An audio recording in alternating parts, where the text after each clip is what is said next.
வணக்கம். வணக்கம். தமிழீழ விடுதலை புலிகள் மீதான தடை நீக்கம் தொடர்பில் தலைவர் விடுத்த கோரிக்கை இன்று வரை கிடப்பில் கிடக்கிறதுக்கான காரணம் என்ன? அதே மாதிரி தலைவரோட இறுதி மாவீரர் உரையில 2008 மாவீரர் உரையில தமிழ்நாட்டுக்கும் ஒரு செய்தி சொல்லியிருந்தார். அதை பத்தியும் சொல்லுங்க. அதாவது இந்த விடுதலை புலிகள் மீது விடுக்கப்பட்ட விதிக்கப்பட்ட தடை இப்பொழுது ஒவ்வொரு கால பகுதியில் நடைபெற்றது. அமெரிக்காவில் ஒரு காலம், இந்தியாவில் ஒரு காலம். ஆனால் ஐரோப்பிய ஒன்றிய நாடுகள் இந்த பேச்சுவார்த்தை நடைபெற்றிருக்கக்கூடிய காலப்பகுதியிலேயே 2006 பகுதியில் இந்த தடையை கொண்டு வந்தார்கள்.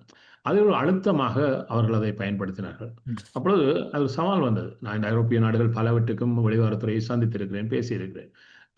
ஒவ்வொரு காலப்பகுதிகளிலும் இவர்கள் செய்கின்ற முரண்கள் என்னுடைய வெளிப்பாடு, குறிப்பாக டென்மார்க் நாட்டில் இருக்கக்கூடிய வெளிவாரத்துறையில் பேசிக் கொண்டிருக்க பொழுது ஒரு ஒரு விவாதம் போய்கொண்டது. அப்பொழுதுதான் நான் சொன்ன ஈராக் போரில் டென்மார்க், ஸ்காண்டினேவியன் கண்ட்ரீஸில் எல்லாரும் ஒன்றாக இருப்பார்கள். அதாவது ஸ்வீடன், நோர்வே, ஃபின்லாந்து, டென்மார்க். ஆனால் மூவரையும் பிரித்து கொண்டு டென்மார்க் மட்டும் இந்த ஈராக் போருக்கு சென்றது. அப்பொழுது இந்த வெளிவாரத்துறை ஒரு கேள்வி கேட்டேன், ஏன் இந்த பிரிவினையை நீங்கள் செய்தீர்கள் என்ற பொழுது அப்பொழுது நான் மற்ற 3 நாடுகளுக்கும் போய்விட்டு தான் நீங்கள் இருந்தோம், அவர்கள் இதை பற்றி கரிசனை கொள்கிறார்கள் என்று கேட்டார்கள். ஆமாம், அவர்கள் கரிசனை கொள்கிறார்கள். ஏன் முதல் தடவையாக நீங்கள் அந்த ஒற்றுமையை உடைத்து விட்டீர்கள் என்ற பொழுது அப்பொழுது சொன்னேன், நீங்கள் என்ன கற்றுக்கொள்கிறீர்கள் இந்த உலக பயணத்தில்?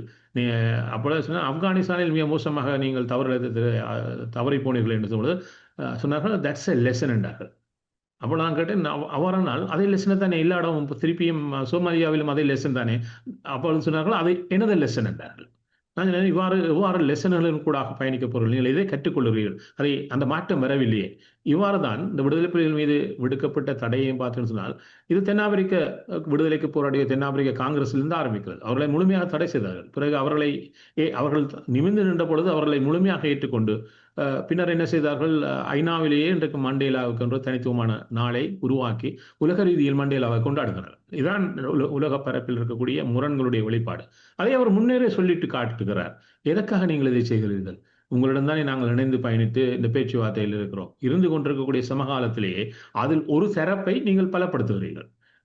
அதனூடாக இந்த சமாதானத்துக்கான சவாலை நீங்கள் இன்னும் அதிகப்படுத்துகிறீர்கள். இது சமாதான பாதையில் சவாலை உருவாக்கி கொண்டிருக்கிறது சிங்கள தேசம்தான். ஆனால் அதை விட்டு நீங்கள் இதில் இருக்கக்கூடிய பாதிக்கப்பட்ட மக்கள் மீதான அழுத்தத்தை நீங்கள் கூட்டுவதனூடாக இந்த சமாதான முயற்சிகளுக்கே மோசமான பங்கத்தை செய்வீர்கள் என்பதை அவர் இதற்கு முன்னரான பேச்சு இதுகளும் தொடர்ந்து சுட்டிக்காட்டுகிறார். இதில் மீண்டும் அதை சுட்டிக்காட்டுகிறார். நீங்கள் இந்த விதித்த தடை என்பது இலங்கை தீவில் இருக்கக்கூடிய ஒரு தேசிய இனத்துக்கு மிக மோசமான பங்கத்தை ஏற்படுத்த போகிறது என்பதை அவர் சுட்டிக்காட்டுகிறார். இதற்கு பின்னர் நடந்த 6 மாதங்கள் அது வரலாறாக போனது. இதே விடயத்தை ஐநாவே இலங்கை தீவில் நடைபெற்ற இறுதி போரினுடைய மோசமான இன அழிப்பை தானே விசாரித்து பெருமளவிலான மக்கள் அங்கு படுகொலை செய்யப்பட்டிருக்கிறார்கள் என்பதை அங்கு உருவாக்கப்பட்ட விசாரணையை ஏற்றுக்கொண்டு அதை பின்னர் ஐநாவுடைய மனித உரிமைகள் அவையிடம் கையளிக்கிறது.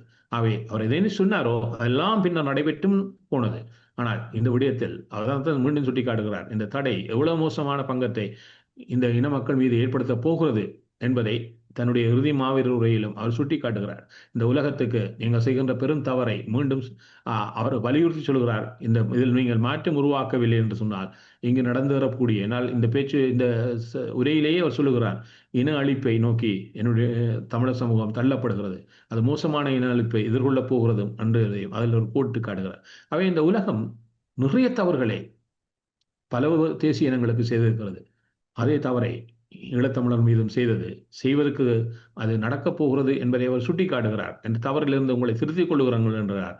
ஆனால் இந்த உலகம் அதை கடந்து இந்த தவறினூட, அதாவது விடுதலை புலிகள் மீது விதிக்கப்பட்ட தடை என்கின்ற ஒரு சொல்லாடலினூடாக ஒரு இன அழிப்புகள் கொண்டு வந்து சேர்த்தது. ஆகவே அதை அவர் பலமுறை வலியுறுத்தினார், அதை மீண்டும் வலியுறுத்துகிறார். ஆனால் இதான் உலகத்தினுடைய இது ஈழத்தமிழத்துக்கு அந்த கோரிக்கை இன்று வரைக்குமே கிடப்பில்தானே இருக்கு. அந்த தடையை யாருமே பரிசீலனை பண்ற மாதிரி இல்ல. தடை இன்று வரைக்கும் நீடிச்சுட்டே இருக்குல்ல. ஆமா, நீங்க சொன்னது போலத்தான் அந்த தடையை என்னால் இப்பொழுது விடுதலை புலிகள் களத்தில் இல்லை. ஆகவே அதை கடந்த ஒரு சூழலில் இதை தங்களுடைய பல்வேறு முரண் இப்பொழுது கனடாவில் எடுத்து இந்த தடையை நீக்க முடியுமா என்று சொன்னால், கனடாவின் தடைக்குள் இருக்கிறது வைத்துக் கொண்டு நீக்கலாம் என்று சொன்னால் இது அவ்வாறல்ல. இந்த முடிவுக்கு வருவதற்கு பலர் இப்பொழுது ஒரு முடிவுக்கு வந்தாக வேண்டும். அதில் இந்தியா இருக்கிறது, ஐரோப்பிய ஒன்றியம் இருக்கிறது, முக்கியமாக அமெரிக்கா இருக்கிறது, கனடா இருக்கிறது. இவர்கள் அனைவரும் தங்களுக்குள் பேசி ஒட்டுமொத்தமாக இதை நகர்ந்தால் தான் இறுதியில் அதுக்கான முடிவு வரும். ஒரு தனி நாடாக வர மாட்டார்கள். ஏன்னா இல்ல, இதுக்குள் நிறைய ஆயுதம் பின்னணி. மௌனிக்கப்பட்ட ஒரு இயக்கத்தின் மீதான தடை, ஆயுதம் மௌனிக்கப்பட்டு 16 வருஷத்தை கடந்தும் இன்னுமே நீடிக்கிறதுக்கான காரணம் ஒண்ணு இருக்கணும்ல. சோ நான் அதான் அஹ் கேட்கிறேன். நிச்ச- நிச்சயமாக இதில் ஒரு பெரிய வகிபாகம் இந்தியாவுக்கும் இருக்கிறது. நான் வெளிப்படையாக சொன்னேன்னு சொன்னால் இந்தியாவுக்கும் இந்த வகிபாகம் இருக்கிறது. இந்தியா இந்த முடிவுக்கு வருவதில் இந்தியாவுடைய சிந்தனையை இவர்கள் அனைவரும் கேட்க விரும்புகிறார்கள். இந்தியாவுக்கு ஒரு விடயம் இருக்கிறது சொன்னால் இப்பொழுது நிச்சயமாக விடுதலை புலிகள் அமைப்பு இல்லை என்பது எல்லாரும் உள்ளார்ந்த ரீதியாக, அதனால் எந்த ஒரு தாக்கமும் இல்லை என்பதும் கூட அனைவருக்கும் தெரியும். அவர் ஒன்றும் நடைபெறாதுன்னு கூட தெரியும். ஆனால் அவ்வப்பொழுது விடுதலை புலிகள் மீளெழுச்சி பெறுகிறார்கள். அவர்கள் என்று ஒரு இருவரை கைது செய்வது, இதற்கு நீண்ட ஒரு பின்புலம் இருக்கிறது. இதுக்குள்ளும் ஒரு அரசியல் இராணுவ புலனாய்வு நகர்வை சில திட்டமிட்டே வைத்திருக்கிறார்கள். அதாவது விடுதலை புலிகளுடைய பெயரில் எதிர்காலத்திலும் சிலவற்றை செய்துவிட்டு அது மீளெழுச்சி பெற்ற புலிகளினுடைய செயற்பாடு என்று போட்டுவிட்டு தங்களுடைய தேசிய நலன்களுக்காக நகர்வதற்கு இன்றும் பலர் திட்டமிட்டுடன் தான் இருக்கிறார்கள். இந்த திட்டங்கள் அரங்கேறுகின்ற பொழுதுதான் புரியும் இவ்வாறு தான் இருக்கிறார்கள். நான் இப்பொழுதே எச்சரிக்கையாக சொல்லுகிறேன். விடுதலை புலிகளை என்னுடைய பெயரை மையப்படுத்திய தங்களுடைய தேசிய இராணுவ புலனாய்வு நலன்களுக்காக பயணிப்பதற்கான திட்டங்களுடன் இன்றும் நாடுகள் இருக்கிறது. அது மீண்டும் ஒரு தங்களுடைய இலங்கை தீவில் தங்களுடைய தேசிய நலன்களை நகர்த்துவதற்கான ஒரு பொறிமுறையாக விடுதலை புலிகள் இன்றும் பயன்பாட்டுக்குள் வைத்திருப்பதற்கு திட்டங்கள் இருக்கிறது. அவ்வாறு இருந்தால் விடுதலை புலிகளை இந்த தடைப்பட்டியலிருந்து நீக்கிவிட்டால் அந்த திட்டங்கள் விடுதலை புலிகள் ஒரு காரணியாக சொல்ல முடியாமல் போயிடும். இவர்களே விடுதலை புலிகள் ஒரு விடயதானமே அல்ல என்று நீக்கிவிட்டதன் பின்னர் அவருடைய பெயரை பயன்படுத்தி எந்த ஒரு முன்னெடுப்புகளையும் செய்ய முடியாது. ஆகவே தங்களுடைய தேசிய நலன்களுக்கான முன்னெடுப்புகளுக்கான திட்டங்களை இவர்கள் வைத்துக் கொண்டிருக்கும் வரை விடுதலை புலிகள் மீதான தடையை இவர்கள் வைத்துக்கொண்டே இருப்பார்கள் என்பதுதான் உள்ளார்ந்த ஒரு கள ஜதார்த்தமாக நான் சொல்லிக் கொள்வேன். கண்டிப்பா. அதே மாதிரி அந்த இறுதி மாவீரர் உரையில தமிழ்நாட்டுக்கும் ஒரு செய்தி சொல்லியிருந்தார்களா, அதை பத்தி சொல்லுங்க. நிச்சயமாக என்ன சொன்னால் தமிழ்நாடு, அதாவது தமிழர் தாயகம் என்பது இப்போ ஈழமும் தமிழர் தேசமும் பிரிந்து போகவில்லை. அதாவது சும்மா அதாவது சிந்துவெளி நாகரிகம் வரையும் தமிழர்கள் வாழ்ந்திருக்கிறார்கள். நீண்ட ஒரு பல ஆயிரம் வருடங்களின் பொழுது அதாவது இந்திய உகண்டத்தின் மீது நகர்ந்தவர்களால் அவர்கள் விரட்டி அடிக்கப்பட்டு இறுதியாக வந்து ஒரு கீழ் நிலப்பரப்பில் சுருங்கி போனார்கள். இலங்கை தீவும் தாய் தமிழ்நாடும் ஒரே நிலப்பரப்பாக இருந்த காலப்பகுதி ஒன்று இருக்கிறது. பல ஆண்டுகளுக்கு முன்னர், பல ஆயிரம் ஆண்டுகளுக்கு முன்னர். பின்னர் நீர்மட்டம் உயர்ந்ததாலும் ஏற்பட்ட கடல் கோளாலும் இந்த இரண்டு பகுதிகளும் பிரிந்து போன உலகத்தினுடைய பகுதிகள் இவ்வாறு தான் பிரிந்து நகர்ந்து கொண்டிருக்கிறது. அவ்வாறு நகர்ந்து விட்டதனால் ஒரு பிரிவினை வந்தது. அதை கடந்து பார்த்தோம்னு சொன்னால் நீண்ட காலமாக ஒரே இன மக்களாக வாழ்ந்த மக்கள் தான். அவை இன்று உலகளாவிய தமிழினம், ஒரு மூத்த இனம், ஒரு வரலாற்றை கொண்டது. இன்றைக்கு இந்திய தேசத்திலேயே மூத்த மொழி தமிழ் என்பதை ஏற்றுக்கொள்ளுகின்ற சூழலுக்கு இந்திய பிரதமர் மோடியே வந்திருக்கிறார். காரணம் வெளிப்படுகின்ற ஆதாரங்கள். இந்த ஆதாரங்களை கடந்து அவர்களால் பயணிக்க முடியவில்லை.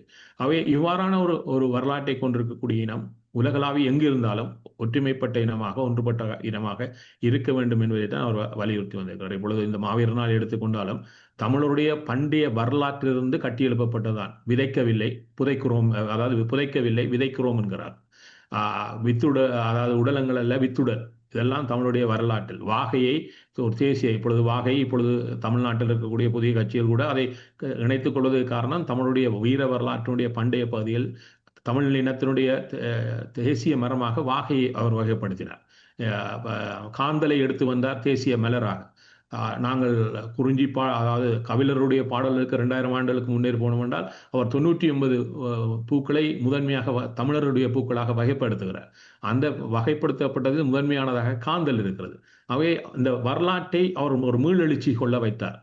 அந்த மீளெழுச்சியில் ஏன்னா நாங்கள் ஒரு 800 ஆண்டுகளாக தமிழினம், உலகளாவிய தமிழினம் விழுந்து கிடக்கிறோம். சோழ பரம்பரையினுடைய ஒரு பெரும் ஆட்சிக்கு பின்னர் பலரால் நெருக்குவாரத்துக்கு தள்ளப்பட்டிருக்கிறோம். அந்த நெருக்குவாரத்திலிருந்து நாங்கள் இன்று வரை மீளவில்லை. அவை அந்த மீழ்ச்சியாகத்தான் சொல்லுகிறார், இது எங்களுடைய ஒரு தொடர்ச்சி. அவை தாய் தமிழகத்தில் இருக்கக்கூடிய தன்னுடைய, ஏன்னா அவர் தமிழகத்தினுடைய அவர் பயணிக்காத இடமே இல்லை. என்னால் இருந்த காலத்தில் எல்லா இடமுக்கும் போயிருக்கிறார்.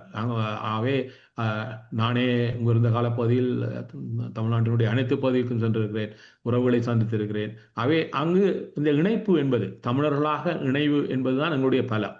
உலகளாவிய இருக்கக்கூடிய தமிழர்கள் ஒரு புள்ளியில், அதாவது முன்னரும் சொன்னேன், உலகளாவிய இருக்கக்கூடிய தமிழர்கள் ஒரு புள்ளியில் இணைந்தது அவருடைய காலத்தில் தான். அது மலேசியாவாக இருக்கட்டும், தென்னாப்பிரிக்காவாக இருக்கட்டும், எல்லாரும் சந்தித்த பல களங்களை நாங்கள் அந்த காலத்தில் சந்தித்திருக்கிறோம். அந்த இதில் என்ன சொன்னால், இந்த இணைவு ஒரு முக்கியமானது. தமிழர்களாக நாங்கள் எழுந்து நிற்பதற்கும் எங்களுடைய வரலாற்றை மீட்டு நாங்கள் பயணிப்பதற்கும் இந்த இணைவு முக்கியமானது. அதனால் தான் தாய் தமிழகத்தில் இருக்கக்கூடிய உறவுகளுக்கு அந்த அன்பு அழைப்பை அவர் தொடர்ச்சியாக விட்டுக் கொண்டிருந்தார். என்று சொன்னால் இந்த இணைவு பங்கம் ஏற்படுகிறது. இதை கடந்து நாங்கள் பயணித்தாக வேண்டும். அதற்கான களம் மீண்டும் இப்பொழுது உருவாகி இருக்கிறது. மீண்டும் அந்த உணர்வு எங்களுக்கு உருவாகி இருக்கிறது. அவை இந்த பயணம் உறுதியாக தொடர வேண்டும். அது நான் புலத்தில் பார்க்கிறேன். இப்பொழுது அமெரிக்க தேசத்தில் இருக்கக்கூடிய தமிழர்கள் அனைவரும் ஒன்றாக இருக்கிறார்கள். ஒரு ஒரு ஒற்றுமைப்பட்டவர்களாக அங்கு ஒரு தென் தமிழர் ஒரு தமிழர் சங்கங்களுடைய ஒரு சம்மேளனமாக அனைவரும் இணைந்திருக்கிறார்கள். அது கலிபோர்னியாவாக இருக்கட்டும், இங்கு கனடாவாக இருக்கட்டும், வருடத்துக்கு ஒரு முறை சந்தித்துக் கொள்வது என்ற ஒரு பாங்கு இருக்கிறது. இதில் ஒரு காத்திரமான முன்னெடுப்புகள் தொடர்ந்து நகர வேண்டும்.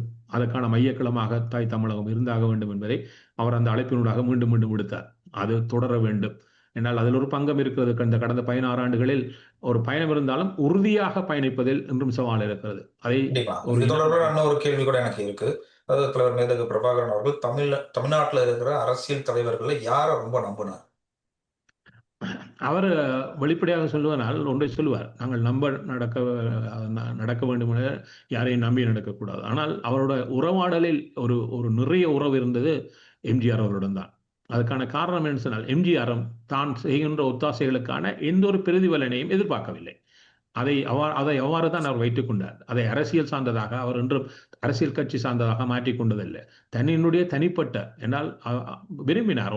ஒரு மனிதன் தன்னுடைய தெளிவான சிந்தனையுடன் தன்னுடைய மக்களுடைய உரிமைக்கான முழுமையான அர்ப்பணிப்புடன் பயணிக்கிறார். இவருக்கு நான் என்ன ஒத்தாசையும் செய்ய வேண்டும் என்பது அவருடைய ஒரு தீர்மானமாக இருந்தது. அதை கட்சி மயப்படுத்தப்படவில்லை. இப்பொழுது அவருடைய கட்சிகளில் நிறைய பேர் பயணித்திருக்கிறார்கள். அதாவது புலமைப்பித்தனிலிருந்து ராஜாராம் என்று பலர் தனித்துவமாகத்தான் அவர்களும் அந்த ஒத்தாசை இருந்தார்கள். அது கட்சி மயப்படுத்தப்பட்டதாக என்றும் மாறவில்லை. அதே போன்றுதான் திராவிட முன்னேற்ற கழகத்திலும் கூட நான் பலருடன் பயணித்திருக்கிறேன். அப்பொழுது மாவட்ட செயலாளராக இருந்தவர்கள் தனியாக நிறைய ஒத்தாசைகளை செய்திருக்கிறார்கள். ஆகவே இது கட்சி பேதம் கடந்து. ஆனால் ஒரு தலைமையாக பார்த்து கொண்டால் எம்ஜிஆர் செய்த ஒரு பெரும் அர்ப்பணிப்பு. பல இடங்களில் இந்திய அரசு நெருக்குவாரங்களை அதிகரித்த பொழுதெல்லாம் எம்ஜிஆர் பின்புலத்தில் சொன்னார், நீ நில், சரியானதை நெல், நான் உனக்கு பின்னால் நிற்கிறேன் என்பதை அவர் பின்புலத்தில் சொல்லிக் கொண்டிருந்தார். அவை தலைமை மட்டத்தில் ஒரு பெரிய உறவு எம்ஜிஆருடன் இருந்திருக்கிறது. ஏனையவர்களுடன் அந்த தொடர்பு இருந்தது. நான் எல்லாம் கருணாநிதி அவர்களை கூட சந்தித்திருக்கிறேன். என்றால் அந்த காலப்பகுதியில் பல போர்கள் களங்கள் விரிந்த பொழுது, இந்திய இராணுவம் இலங்கையில் இருந்த பொழுது கருணாநிதி தான் வீதிகளில் வந்து பேசினார். ஆனால் பேசுவது என்பதை கடந்து பல செயற்பாடுகளில் பலரிடம் பல குறைபாடுகளை நான் பார்த்திருக்கிறேன். ஆகவே ஒரு விதத்தில் பார்த்து கொண்டால் இந்த தலைவர்களை கடந்து ஒரு மக்கள் சார்ந்த உறவு முக்கியமானது. அதை அவர் பல முறை அதை வலியுறுத்தி இருக்கிறார், முதன்மைப்படுத்தி இருக்கிறார். என்ன சொன்னால், மக்களுக்கு சரியான புரிதல் வருகின்ற பொழுது அதனால் வரக்கூடிய மாற்றம் தான் ஒரு இனத்தினுடைய ஒற்றுமைப்பாடும் எழுச்சியாக மாறும். ஆகவே இது வெறும் தலைவர்களுக்குள் முடங்கி போய்விடக்கூடாது. தலைவர்களை கடந்த உறவாடல் இனமாக இருந்தாக வேண்டும் என்பதில் அவர் அதனால் சொன்னேன். அவருக்கு எப்பொழுதும் முதல் மனித சங்கிலிகளை நடத்தினோம் சென்னையில் 88ஆம் ஆண்டு. இந்திய போர் நடைபெற்று 87ஆம் ஆண்டு பிற்பகுதியில் அதை செய்தோம். அதுதான் முதல் தடவையாக தமிழகம் சந்தித்த களம். அனைத்து கட்சிகளையும் ஒன்றாக இணைத்து தான் அந்த மனித சங்கிலி டிசம்பர் மாதம் முன்னெடுக்கப்பட்டது. ஆனால் அதில் வந்து பார்த்துவிட்டு கருணாநிதி அவர்கள் பின்னர் ஒன்றை சொன்னார். ஏனைய இடங்களில் திருச்சி, கோயம்புத்தூர், மதுரையில் கழகம் நடத்தும் என்று அதை பிரித்து விட்டார்.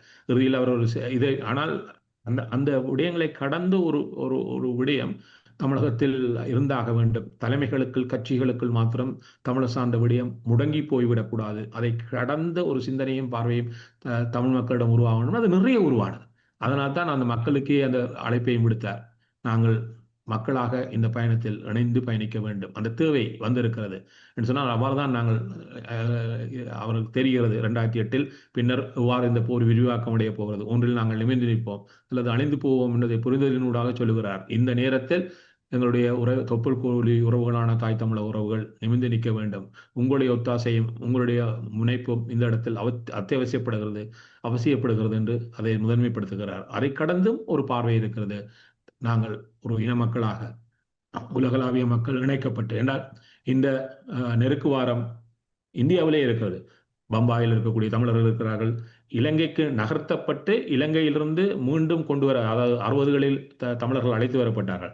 அவர்கள் எல்லாரும் எங்கு வாழ்ந்து கொண்டிருக்கிறார்கள் என்று சொன்னால், அவர்கள் போன திருவண்ணாமலையிலிருந்தோ தூத்துக்குடியிலிருந்தோ திருப்பி கொண்டு வந்து விடப்படவில்லை. அவர்களை கொண்டு கர்நாடக மாநிலத்தில் இருக்கக்கூடிய மலைகளில் விட்டிருக்கிறார்கள். இன்றும் அந்த மக்கள் நெருக்குவாரத்தில் இருக்கிறார்கள். தங்களுடைய மொழியை அங்கு இழந்து கொண்டிருக்கிறார்கள். ஆகவே இவ்வாறு பல சவால்கள் தமிழர் இனமாக நாங்கள் எதிர்கொண்டிருக்கிறோம். இவர்களுக்கான தீர்வு, இவர்களுக்கான பாதுகாப்பையும் கொடுக்க வேண்டியவர்களாக ஒரு இனமாக நாங்கள் தான் இருக்கிறோம். கண்டிப்பா, அனைவரும் நிச்சயம், இருக்கிறோம். ஆகவே நிச்சயமா, கண்டிப்பா. இந்த விடயத்தை அவர் சுட்டிக்காட்டுகிறார் மறைமுகமாக.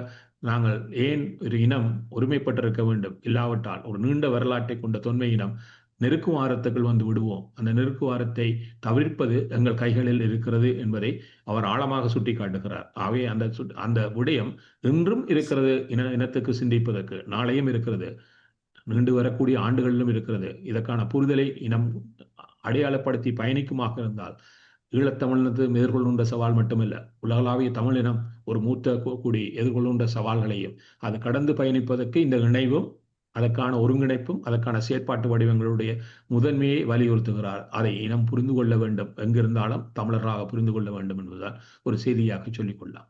கண்டிப்பா. அதே மாரி இன்று வரைக்குமே தமிழ்நாட்டுல இருக்கிற அந்த அரசியல் தலைவர் மேதகு பிரபாகரன் அவர்களுக்கு ரொம்ப நெருக்கமான தலைவர் நான் தான் அப்படிங்கிற மாரியான தன்னை அடையாளப்படுத்திக்கிறவங்க நெறைய பேர் இருக்காங்க. அப்படிப்பட்டவங்கள அந்த சமாதான காலகட்டத்துல ஈழத்துக்கு வரவழைக்காததுக்கான காரணம் என்ன? இல்ல, அவர் அனைவரையும் சந்தித்திருக்கிறார். கலைத்துறை சார்ந்தவர்களை சந்தித்திருக்கிறார், அறிவியல் சார்ந்தவர்களை சந்தித்திருக்கிறார், அரசியல் தலைவர்களை குறிப்பா அந்த சந்தித்திருக்கிறார். சமாதான காலகட்டத்துல அரசியல் தலைவர்கள் யாரையுமே முன்னாடி தொடர்புல இருந்த யாருமே அந்த காலகட்டத்துல ஈழத்துக்கு வரலையே. அதுக்கான காரணம் என்னன்னு கேட்கிறேன். இப்பொழுது பல சவால் இருக்குது. அவர்கள்தான் வர வேண்டும். வந்த சந்திப்புகளை அவர்கள் வருகின்ற பொழுது அவர்களை சந்தித்து பேசுவதற்கான எந்த ஒரு விடயத்தையும் அவர் தவிர்க்க விரும்பவில்லை. அவர்கள் முனைப்போடு காட்ட வேண்டும், கொழும்பினோடாக வர வேண்டும். அந்த விருப்பம் அதத்துடன் அவர்கள் வருகின்ற பொழுது பேசிக்கொள்வதற்காக. சில பேர் அங்கு வராமலே, அவர்களுக்கு சில பேருக்கு அங்கு வந்து செல்வதில் சவால் இருக்கிறது, அவர்களை அனுமதிப்பதில் சவால் இருக்கிறது. அவ்வாறானவர்களை கடந்து அவர்களுடன் பேசிக்கொள்ளுகின்ற வேறு பொறிமுறைகளும் இருந்திருக்கிறது. ஆகவே அவர்களை அங்கே நேர்வைத்துத்தான் பேச வேண்டுமல்ல, பேசுகின்ற பொறிமுறையும் இருந்திருக்கிறது. சில பேருக்கு இருந்த சவால் இப்பொழுது இந்த திரைத்துறை சார்ந்தவர்களை இணைத்து அவர்கள் சென்று பயணிக்கின்ற பொழுது அது முதன்மையானவராக இருந்தவர், எனக்கு அவர் 80லிருந்தே பரிச்சயமாக இருந்தவர் பாலுமகேந்திரா அவர்கள். ஈழத்தை மண்ணை சேர்ந்தவர். ஆனால் அவர் அங்கு செல்வதற்கு மிக வெறுப்பாக இருந்தார். ஆனால் அவருடன் கடவுச்சீட்டு கிடையாது, இந்திய குடியுரிமை கிடையாது, போனால் திரும்பி. அதனால் அவரெல்லாம் இவ்வாறு சில விடயங்கள் சார்ந்து நகர்த்த முடியாத ஒரு சவாலும் இருந்தது என்று சொன்னால், வேறு சவால்களில் அவர்கள் இருந்த காரணத்தினால். ஆகவே இவர் இன்ன காரணத்துக்காக செல்லவில்லை என்று நாங்கள் இதில் யாரையும் பிரித்து பார்க்க முடியாத வேறு சவால்களும் இருக்கிறது என்பதையும் நாங்கள் இங்கே ஏற்றுக்கொண்டாக வேண்டும். ஆனால் விருப்புடையவர்கள் சென்று சந்தித்து வருவதற்கான எந்த ஒரு விருப்பையும் அவர்கள் தடை செய்யவில்லை. பேசுவதற்கு தயாராக இருந்தார்கள். அந்த மண்ணை சென்று பார்ப்பது ஒரு முக்கியமானது அனைவருக்கும். அந்த அந்த மண்ணிலிருந்து அங்கே இருக்கக்கூடிய மக்களுடைய வாழ்வியல் சார்ந்து அவருடைய புரிதலை புகழேந்தி பலர் இருக்கிறார்கள். தனித்துவமாக சென்றவர்கள், ஓவியர் புகழேந்தி அவர்கள் எல்லாம் அங்கு நீண்ட காலத்திற்கு சென்று பல விடயத்தை செதுத்து வந்திருக்கிறார்கள். அவை அரசியல் தலைவர்களை கடந்த ஒரு பயணம் பல்வேறு வடிவங்களை தொடர்ச்சியாக இருந்திருக்கிறது. அவை இதில் விருப்பமுடையவர்கள் சென்றார்கள், பலர் விருப்பமுடைய இல்லாமல் வந்திருக்கிறார்கள். பல விடயத்தை பேச முடியும். நான் அதை ஒரு ஒரு விடயமாக தனித்துவமாக பேசுவதற்கு விரும்பவில்லை என்று சொன்னால், நாங்கள் எங்களுக்கு சவால்களை வளர்ப்பதை கடந்து பல சவால்களாகவே சிலர் இருந்திருக்கிறார்கள். அதுவும் உண்மை. ஏனென்றால் சிலர் வெளியே பேசியதற்கும் அவருடைய செயற்பாட்டு வடிவத்திலும் நிறைய குறைபாடுகள் இருந்திருக்கிறது, நிறைய சவால்கள் இருந்திருக்கிறது. அதான் உண்மையான விடயம் கூட. ஆனால் அவற்றை பேசி நாங்கள் எங்களுக்குள் சிக்கலை வளர்ப்பதை விரும்பவில்லை என்று சொன்னால், அது அவர்கள் புரிந்து கொள்ள வேண்டும். என்றும் பலர் சரியான முறையில் உளவு ரீதியாக இல்லை என்பதுதான் உண்மை. இப்பொழுது சமீபத்திலும் கூட பார்த்தீங்கன்னா பலர் சென்றிருக்கிறார்கள். நிர்மலா இப்பொழுது ஆட்சியில் இருப்பது சார்ந்து நிர்மலா சீதாராம் சென்றிருக்கிறார், அண்ணாமலை போனார், முருகன் போனார், எல்லாரும் தமிழர் தாயம் சென்று வருகிறார்கள். ஆனால் மாற்றம் வரவில்லை. அந்த மாற்றத்தை அவர்கள் விரும்பினால் செய்யலாம். வறுமையாக போய் படம் எடுத்து நாங்கள் அந்த மக்களுக்கு பார்த்து விட்டோம் என்பது அல்ல செய்தி. செயற்பாட்டில் இருக்கிறது. போகாவிட்டாலும் செயற்பட்டாலே நிறைய விடயங்களை செய்ய முடியும். அது அன்றும் அதே நிலைதான், இன்றும் அதுதான். அங்கு போவது என்பது ஒரு விடயதானமே அல்ல. போகாமலும் கூட நீங்கள் நிறைய விடயத்தை செய்ய முடியும். தலைவர்கள் அந்த மாற்றத்தை உருவாக்க முடியும். தமிழருடைய ஒருங்கிணைப்பை அவர்களால் ஏற்படுத்த முடியும். இப்பொழுது எங்களை கடந்து, ஈழத்தமிழர்களை கடந்து கூட தாய் தமிழகத்தில் கூட ஒரு தமிழர்கள் என்ற உணர்வை உருவாக்குவது. என்னால் கனடாவில் இருக்கக்கூடிய ஒரு பிரதமர் ஒரு முறை என்னிடம் கேட்டார், ஆஹ், எங்களுடைய கனடாவிலேயே ஒரு தேசிய ஒரு தேசிய பத்திரிகைகளாக 3 பத்திரிகைகளாக இருக்கிறது. தொலைக்காட்சிகளாக 3 தான் இருக்கிறது. ஏன் தமிழர்களிடம் மட்டும் 50 பத்திரிகை வைத்திருக்கிறீர்கள், 30 வானொலிகள் நடத்துகிறீர்கள், 30 தொலைக்காட்சிகள் நடத்துகிறீர்கள், எதற்காக என்று கேட்டார். என்றால் இவ்வளவு கோடி மக்களுக்கே இவ்வளவு இருக்கின்ற பொழுது, இப்பொழுது இந்தியாவை எடுத்து பாருங்கள். இந்தியாவிலே அதிக தொலைக்காட்சிகள், அதிக வானொலிகள், அதிக பத்திரிகை எல்லாம் வருவது தமிழ்நாட்டிலிருந்து தான் வருகிறது. கண்டிப்பா, நிச்சயமா. தமிழர்கள் எங்க இருந்தாலும் இதைத்தான் செய்கிறோம். ஏன்? எதற்காக இந்த வீண் விரயம்? நாங்களே ஒன்றுபட்டவர்களாக இருந்தோம்னால் இவ்வளவு காற்றமான வடிவங்களை முன்னெடுக்க முடியும். ஆகவே அதைத்தான் அவர் மறைமுகமாக எப்பொழுதும் செய்து சொல்லி காட்டுவார். 85 ஒரு பத்திரிகை வெளியிட்டார். ஒரு சஞ்சிகை வெளியிடப்பட்டது. அந்த சஞ்சிகைக்கு அவர் வடிவம் கொடுத்தார் என்று சொன்னால், உலகத்தில் இருக்கக்கூடிய சிறந்த சஞ்சிகள், டைம் மேகசின் போன்ற சஞ்சிகைகளில் அவ்வாறு ஒன்று உயரிய வடிவத்தில் தமிழ் சமூகம் சார்ந்து வரவில்லை. ஆகவே அந்த சமூகம் அது சார்ந்த ஒரு சஞ்சிகை வெளியிட ஒன்று 3 இதழ்கள் தான் வந்தது. அதனால் தொடர்ச்சியாக வெளியிடவில்லை. அவ்வளவு சவாலில் வந்தது. அந்த சவாலில் முனைவராக இருக்கக்கூடிய அரவாணனிடம் அந்த சஞ்சிகையை கொடுத்து விட்டு நான் கேட்டேன். அதை அரவாணன் சொன்னா 1 மாதம் எடுத்தது எனக்கு தானே, இப்போ படித்து புரிவதற்கு இந்த இதில் வேண்டாம் என்ற. இன்று வரை அந்த சஞ்சிகையை தமிழினமாக நாங்கள் வெளியிடவில்லை. வறுமையாக ஒரு கோசிப் பத்திரிகைகள் போன்று வெளியிடுகிறோமே ஒழிய, ஒரு ஆழமான சிந்தனை வடிவத்தில் ஒரு சமூகத்தை எடுத்து செல்வதற்கான சஞ்சிகைகள் இந்த சமூகத்தில் இதுவரை உருவாகவில்லை. அது இந்த 40 ஆண்டுகளில் அவர் மட்டும்தான் அதை செய்து காட்டினார். அதை நாங்கள் தொடரவில்லை. அவே ஒரு தமிழினம் தானே சாதித்துக் கொள்வதற்கு இணைவது முக்கியமானது. பிரிந்து பிரிந்து நாங்கள் எல்லாத்தையும் பிரித்து எங்களுடைய வலுவான ஒரு பலத்தை சிதைத்துக் கொண்டிருக்கிறோம். அது தாய் தமிழகத்திலும் கண்ணூடாக நடைபெறுகின்ற ஒரு விடயமாக இருக்கிறது. இதை கடந்து நாங்கள் செல்ல வேண்டுமாக இருந்தால் தமிழினம் ஒன்றுபட்ட ஒரு குரலாக தன்னுடைய அனைத்து வளங்களையும் திரட்டி உலகத்துக்கு ஒரு முன்மாதிரியாக அதைத்தான் அவர் விரும்பினார். தமிழினம் உலகம் திரும்பி பார்க்கின்ற ஒரு இனமாக, ஒரு வல்லமை கொண்ட இனத்தை வெளிப்படுத்துவதாக, அதனுடைய திறமைகளை இந்த உலகம் பார்க்கின்ற வகையில் அது தன்னை ஒருங்கமைத்து பயணிக்க வேண்டும் என்பதுதான் அவருடைய பெரும் வேணவா. அந்த வேணவாவை எவ்வாறு தமிழினம் செய்ய போகிறது என்பதற்கான ஒரு அறைகூவலை தன்னுடைய இறுதியுரையிலும் அவர் வெளிப்படுத்தி இருக்கிறார். அந்த புரிதலுடன் தமிழினம் உலகளாவி எங்கிருந்தாலும் எவ்வாறு அது தன்னை ஒருங்கமைத்து பயணிக்கப் போகிறது என்பதுதான் உலகளாவிய தமிழினத்துக்கு முன்னால் இன்று இருக்கக்கூடிய கேள்வியாக சொல்லிக்கொள்ளலாம். கண்டிப்பா, நிச்சயமா. இறுதியா நான் உங்ககிட்ட ஒரு கேள்வி கேட்க விரும்புறேன். ஆஹ் திட்டமிட்டு எந்த தேசத்திற்கும் எதிராக நடந்து கொண்டதில்லை அப்படின்னு சொல்லி தலைவர் தன்னோட இறுதி மாவீரர் உரையில இந்த ஒரு விஷயத்த குறிப்பிட்டு பேசியிருக்காரு. இது எந்த விடயத்துக்காக இந்த ஒரு விஷயத்த அவர் குறிப்பிட்டு பேசியிருக்காரு? அண்டை நாடான இந்தியாவை குறிப்பிட்டு ஏதாவது சொல்லியிருக்காரா? குறிப்பா ஏதாவது ஒரு விஷயத்த குறிப்பிடுறதுக்காக இப்படி சொல்லியிருக்காரா? நிச்சயமாக. ஏனென்றால் அவர் பலமுறை தனிப்பட்ட ரீதியில் இந்தியாவினுடைய கட்டமைப்பு சார்ந்தவர்கள் பேசுகின்ற பொழுதும் சொல்லியிருக்கிறார். அதாவது இந்தியாவுக்கான ஒரு பாதுகாப்பு அரணே நாங்கள் தான்.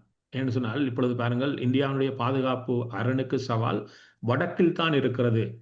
பாகிஸ்தான் பகுதியிலிருந்து இருக்கிறது, சீனா பகுதியிலிருந்து இருக்கிறது, பங்களாதேஷ் பகுதியில் இருக்கிறது மட்டும்தான் ஒரு பிம்பம் கட்டி எழுப்பப்படுகிறது. ஆனால் தென்பகுதி அப்படியே திறந்து விடப்பட்டிருக்கிறது இந்தியாவுடைய பாதுகாப்பு அரணாக. ஆகவே இந்த தென்பகுதியினுடான ஆபத்து இலங்கையிலிருந்து தான் வருகிறது. ஆகவே இந்த இலங்கையிலிருந்து வரக்கூடிய பாதுகாப்புக்கு அந்த எல்லை பகுதி முழுமையாக புலிகள் நின்றார்கள். ஆகவே புலிகளை கடந்துதான் அந்த ஆபத்து இந்தியாவுக்கு தென் பகுதிக்கு வர முடியும். இன்றைய பாருங்கள், அதை இந்திய புலிகளை அகற்றுகின்றதில் இந்தியாவில் இருக்கக்கூடிய அதிகார மையம் அல்லது சிந்தனை குழாம், புலனாய்வு மற்றங்கள் எல்லாம் அதை செய்து முடித்தன. இன்று இந்தியாவுடைய தென்பகுதி திறந்து விடப்பட்டிருக்கிறது. இந்தியாவுடைய தென்பகுதியினுடையதான் ஆபத்து முழுமையாக இந்தியாவுக்கு வந்து சேருகிறது. இப்பொழுது பாகிஸ்தானியர்கள் நிறைய இலங்கை தீவுகள் நிற்கிறார்கள். சீனா முழுமையாக நிற்கிறது. ஆகவே விரும்புகின்ற நகர்வை அவர்கள் தென்பகுதியினூடாக இலகுவாக செய்து கொள்ளக்கூடிய நிலையில் இப்பொழுது இலங்கை களம் மாறி இருக்கிறது. அந்த ஆபத்தை இந்தியாவில் இருக்கிறவர்கள் புரிந்திருக்கிறார்கள். சமீபத்தில் கூட சொன்னார்கள், வடபகுதியில் இருக்கக்கூடிய அனைத்து இந்த போதை பஸ் சம்பந்தமான இதை நீக்கிவிட்டோம், அவர்கள் இப்பொழுது தென்பகுதிக்கு நகர்ந்து விட்டார்கள் என்ற ஒரு செய்தி இந்தியாவில் வெளியிடப்படுகிறது. அவ்வாறு சொன்னால் தென்பகுதி மிக பலகீனமாக இருக்கிறது என்பதை நீங்கள் புரிந்து கொள்வீர்கள். இதைத்தான் புலிகள் சொன்னார்கள் என்று. நாங்கள் தான் உங்களுக்கான அரணாக இருப்போம். ஆகவே அதை புரிந்து கொள்ளுங்கள் என்பது அப்பொழுது அந்த புரிதல் தவறவிடப்பட்டது. சிந்தனை குழாமிலும் தவறவிடப்பட்டது, புலனாய்விலும் தவறவிடப்பட்டது. இந்த ஆபத்தை இப்பொழுது இந்தியா தென்பகுதியினூடாக எதிர்கொள்கிறது. ஆகவே இதைத்தான் அன்றும் சொன்னார்கள், நாங்கள் உங்களுடைய நலன்களுக்கு எந்த விதத்திலும் நாங்கள் எதிராக இருக்கப் போவதில்லை. மறுபுறத்தில் உங்களுடைய பாதுகாப்பு அரணாகவே நாங்கள் தான் இருந்து கொள்ளப் போகிறோம். ஆகவே நாங்கள் இணைந்து பயணிக்க வேண்டும் என்பதை பலமுறை வலியுறுத்தினார்கள். அந்த புரிதலில் பல விடயங்கள் நடந்து விடவில்லை. அதற்கு ஒரு முக்கிய காரணமாக அமைந்தவர் புலனாய்வு துணை கட்டமைப்புடைய தலைமையாக இருந்திருக்கக்கூடியவர். அவர்கள் அது அது இந்தியாவுடைய நலனை கடந்த சிந்தனை இந்திய புலனாய்வு மட்டத்தில் அப்பொழுது நிறையவே இருந்தது. அந்த அந்த தவறினூடாக நடைபெற்ற ஒரு பங்கம் அவை இந்தியா இன்று வரை எதிர்கொள்கிறது. அவை கற்றுக்கொள்வதற்கான பாடம் இந்திய கட்டமைப்பில் இன்றும் இருக்கிறது. புலிகள் அன்று என்ன சொன்னார்கள், இன்று அதாவது தலைமை எண்ணத்தை இந்த விடயத்தில் திருப்பி திருப்பி வலியுறுத்தினார். இது 2008 இறுதியாகவும் வலியுறுத்தினார். அதுக்கு முன்னரும் பல முறை வலியுறுத்தி இருக்கிறார் இந்தியா சார்ந்த விடயத்தில். அந்த புரிதல் பல நேரங்களில் தவறியே போயிருக்கிறது. அது இன்றைக்கு இந்தியாவுடைய பேராபத்தாக மாறியும் நிற்கிறது என்பதுதான் யதார்த்தம். அது வரலாற்று கற்றுத்தரக்கூடிய ஒரு பாடம். இந்த பாடத்தை அந்த கட்டமைப்பில் இருந்த ஒரு பகுதியினர் என்றால் இந்திய இராணுவத்தில் வந்த தளபதிகள் பல புத்தகங்கள் எழுதியிருக்கிறார்கள். அந்த புத்தகங்களில் அவர்கள் இந்த விடயத்தை திருப்பி திருப்பி இன்றும் சுட்டி காட்டுகிறார்கள், தளபதிகளாக இருந்தவர்களே. ஆனால் அந்த புரிதல் இன்றும் வரையும் அந்த கட்டமைப்பு என்ன இன்றைக்கு உருவாகியும் அதில் எந்த ஒரு முகாந்திரமும் இல்லை என்று சொன்னால் அந்த பாதுகாப்புக்கான புலிகள் இன்று அங்கு இல்லை. அவர்கள் அகற்றப்பட்டிருக்கிறார்கள். அவை இந்த 2008 அவருடைய இறுதி உரையில் சொன்ன பல விடயங்கள் இன்று வரலாற்று பாடமாக விரிந்து கொண்டிருக்கிறது. இது புரிதலுக்கான ஒரு விடயமாக மட்டும் சொல்லிக்கொள்ளலாம். ஆனால் அந்த பங்கத்தை இந்தியா தானாக உருவாக்கி விட்டிருக்கிறது. தானே என்று அதை சொல்லுகிறது. தென்பகுதியினூடாகத்தான் தங்களுக்கான ஆபத்து இருக்கிறது என்பதை அது வெளிப்படையாக ஏற்றுக்கொள்வதாக சொல்வதாக மாறி இருக்கிறதாகவே அவருடைய அந்த மாவீரர் உரை இந்தியாவினுடைய வரலாற்று பக்கத்தை தன்னுடைய இன்று இருக்கக்கூடிய சவால்களை பின்னோக்கி பார்த்தால் அதற்கான வடிவம் எங்கிருந்து உருவானது என்பதை கற்றுக்கொள்ள முடியும். ஆனால் அதை வெளிப்படையாக இன்று ஒருவரும் ஏற்றுக்கொள்ள மாட்டார்கள் என்று சொன்னால், ஏற்றுக்கொண்டால் தங்களுடைய தவறையும் ஏற்றுக்கொண்டதாக அது மாறிப்போகும் என்பதுதான் அந்த செய்தியினூடாக இருக்கக்கூடிய வரலாற்று உண்மை. ஆனால் அந்த வரலாற்று உண்மை ஏதோ ஒரு காலத்தில் முழுமையாக பேசுபொருளாக மாறும் என்பதை மட்டும் நான் சொல்லிக்கொள்ளலாம். கண்டிப்பா. அது மாதிரி இறுதியா ஒரே ஒரு கேள்வி. தலைவரோட அந்த இறுதி உரையில, மாவீரர் தின உரையில புத்த பகவான் மற்றும் சிங்கள இன தொடர்பில் தலைவர் வெளியிட்ட ஒரு கருத்து இருக்கு அந்த உரையில. அது தொடர்பா உங்களுடைய கருத்தை சொல்லுங்க. அதாவது புத்த பகவானை பற்றி அவர் நெடுகிலும் சொல்லுகின்ற பொழுது புத்தர் அன்பையும் அறத்தையும் போதித்தவர் என்பதை பலமுறை சொல்லி வந்திருக்கிறார். அவர் தன்னுடைய போரியலில் ஒரு விடயத்தை எப்பொழுதும் வலியுறுத்துவார், அறத்தை நாங்கள் எப்பொழுதும் தொலைத்து விடக்கூடாது என்றால் இனம் சார்ந்த ஒரு விடயத்துக்கான அந்த அறத்தை பலமுறை வலியுறுத்துவார். தன்னுடைய செயற்பாடு அனைத்திலும் அறநெறியை மிக உச்சமாக கை கொள்வார். அதில் ஒன்று இருக்கிறது, தன்னுடன் அருகில் இருப்பவர் கூட நீண்ட காலம் பயணிப்பவராக இருந்தாலும் தவறு இழைக்கின்ற பொழுது அந்த தவறைக்காக அவரை மன்னிப்பது அவருக்கு ஒன்றும் கிடையாது. அதை பலர் புரிந்து கொள்வதில்லை. எம்ஜிஆர் அவர்களுடன் சந்திப்புக்காக தேசத்துக்கு பாலசிங்கம் போகிறார். அந்த வாகனத்தில் இருந்து ஒருவரை பார்த்துவிட்டு உடனே எம்ஜிஆர் கேட்கிறார், இவர் யார்? என்னால் அவர் அப்ப சொல்றார், இவர் தலைவருக்கு மிக நெருங்கியவர் என்று பாலசிங்கம் அவர்கள் சொல்லுகிறார். அவர் பின்னர் 1988 அமைப்பு இயக்கத்தை விட்டு வெளியேற்றப்படுகிறார். ஏனென்று சொன்னால் இவ்வளவு நெருக்கமாக இருந்தவரும் கூட தவறு இழைக்கின்ற பொழுது அந்த தவறை அவர் ஏற்றுக்கொண்டு மாற்றத்தை வெளிப்படுத்த பொழுது அப்படி என்றால் இங்கே இருக்க முடியாது என்கிறார். இதை அவர் இறுதி வரையும் அவ்வாறுதான். என்று சொன்னால் அறம் சார்ந்து எந்த ஒரு விட்டுக் கொடுப்பையும் அவர் அனுமதிப்பதில்லை. அந்த அறத்தில் உச்சமாக இருந்தவர். என்று சொன்னால் ஒரு சிங்கள போர் வீரன் பயணக்கைதியாக, அதாவது போர்க்கைதியாக இருக்கிறான்.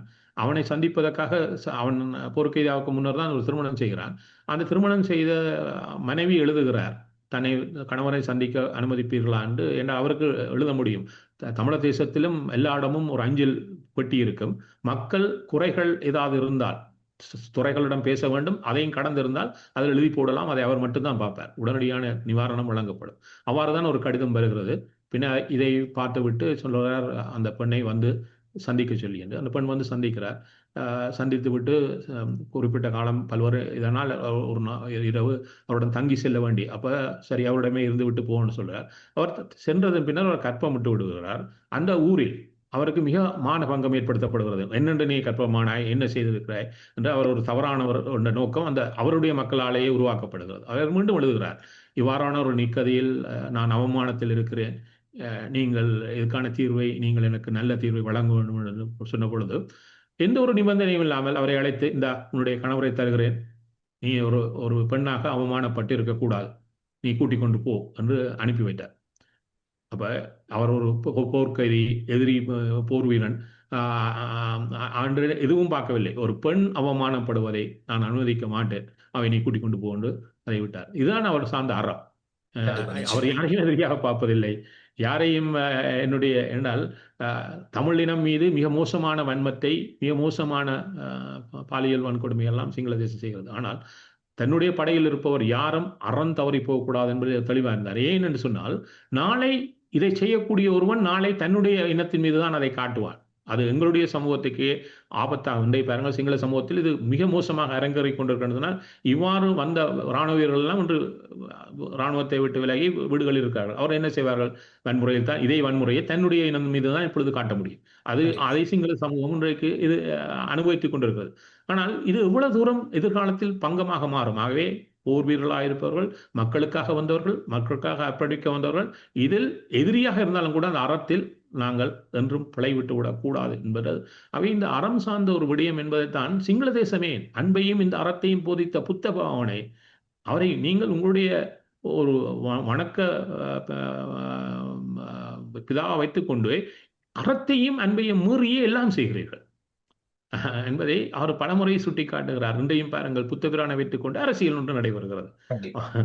மிக மோசமான அரசியல் இன்றும் அரங்கேறிக் கொண்டுதான் இருக்கிறது. இந்த அரசியலிருந்து வெளியே வர முடியாத ஒரு அரசியல் கட்டமைப்பு தான் இன்று தாங்கள் மாற்றம் கொண்டு வந்தவர்களே இருக்கிறார்கள்.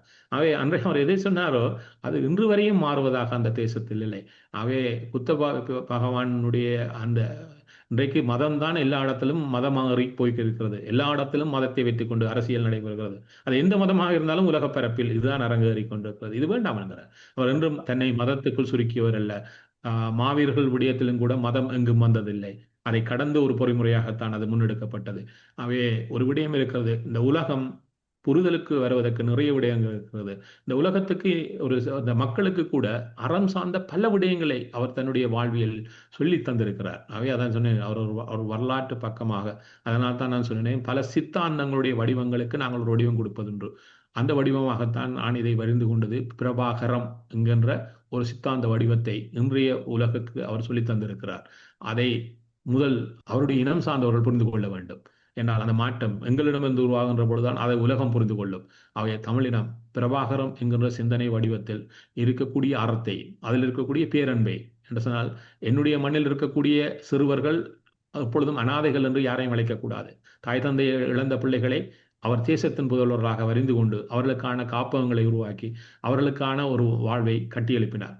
மக்களால் தன்னுடைய சொந்தங்களால் கைவிடப்பட்ட மூத்தவர்களை அழைத்து வந்து அவர்களுக்கான காப்பகங்களை உருவாக்கி அது தேசத்தினுடைய மக்களாக அவர்களையும் அணைத்துக் கொண்டார். அவை மக்களில் இருக்கக்கூடிய அனைவருடைய விடயங்கள் சார்ந்தும் அவர் அன்பையும் அறத்தையும் முழுமையாக சொல்லிக் கொடுத்திருக்கிறார். ஆகவே அன்பும் அறமும் என்றும் நிலைத்து நிற்கும்.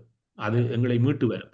இன்று எங்களிடம் இருக்கக்கூடிய சவால், இந்த அன்பையும் அறத்தையும் நாங்கள் எவ்வாறு வெளிப்படுத்தப் போகிறோம், அதை சரியான முறையில் நாங்கள் வெளிப்படுத்துவோமாக இருந்தால் இந்த உலகத்தை இந்த அன்பையும் அறத்தையும் வைத்துக்கொண்டு கூட வெல்ல முடியும். அதுக்கான களம் இன்று திறந்திருக்கிறது. அதை உலகளாவிய தமிழினம் எவ்வாறு புரிதலுடன் முன்னெடுக்கப் போகிறது என்பதில் எங்களுடைய இனம் சார்ந்த எழுச்சியும் அதுக்கான வளர்ச்சியும் தங்கியிருக்கிறது என்பதை அவருடைய உரை சார்ந்தே இன்றும் வலியுறுத்தி சொல்லலாம். கண்டிப்பா. கொடுத்த அந்த பெருமருதியான அந்த நேரத்துக்கும் இந்த கனதியான இந்த நேர்காணலுக்கும் ரொம்ப நன்றி. இந்த வாய்ப்புக்கு நன்றி. ஏனென்றால் எங்களுடைய உறவுகளுடன் பேசுவதற்கு நிறையவே இருக்கிறது. அவர் சார்ந்து பேசுவதற்கு நிறைய இருக்கிறது. அதில் ஏதோ ஒரு சில துள்ளிகளை இன்று பேசியிருக்கிறோம். அந்த புரிதல் எங்களுடைய இனத்தில் உருவாகுவதை எனக்கும் பெரும் மகிழ்ச்சியே. என்றால் ஒரு இனம் சார்ந்த பயணம் என்பது நாங்களுடைய கூட்டு முயற்சியினுடைய பயணம்தான். அதில் ஒரு வழித்தடத்தில் இன்று பயணித்திருக்கிறோம் என்ற மகிழ்ச்சியுடன் விடைபெற்றுக் கொள்கிறேன். நன்றி. நன்றி.